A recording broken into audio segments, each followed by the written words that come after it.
Before Krishna speaks a single word of wisdom, there is a battlefield. Two armies, cousins, teachers, and kin standing on opposite sides, ready to destroy each other. This is where the Bhagavad Gita begins, not with philosophy, but with the raw, human moment before everything falls apart.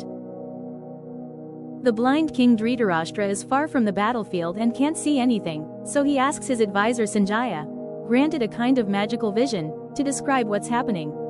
It's the opening line of the story, a father anxiously asking what's going on with his sons and their cousins.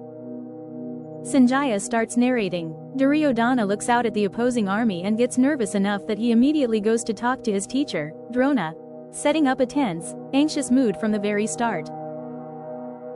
Duryodhana points at the enemy army and reminds Drona, pointedly, that the general who organized it was actually trained by Drona himself, a subtle jab meant to stir up his teacher's competitive ego.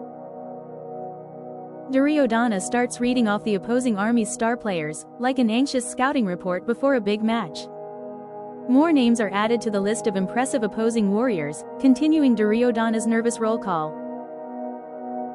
The list finishes with Abhimanyu and Draupadi's 5 sons, the point being that the Pandava side is genuinely stacked with talent, and Duryodhana isn't underestimating them.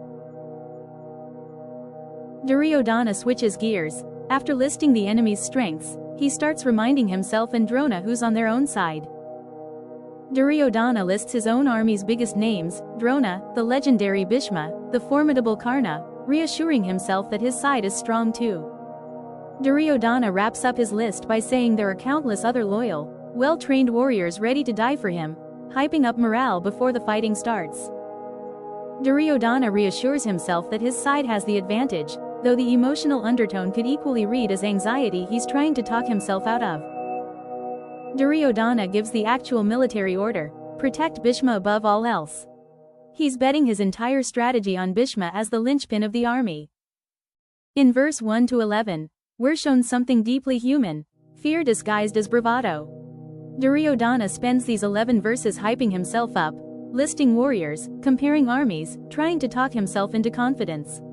We do this constantly in modern life. Before a big presentation, a hard conversation, a risk we're scared to take, we build a mental case for why we'll be fine, sometimes even when we don't fully believe it ourselves.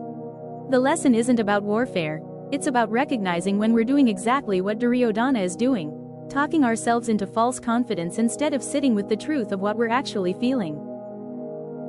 This is just the beginning. In our next verse-by-verse journey, the army's conscious sound, and we step even closer to the moment Arjuna's resolve finally breaks. Subscribe now.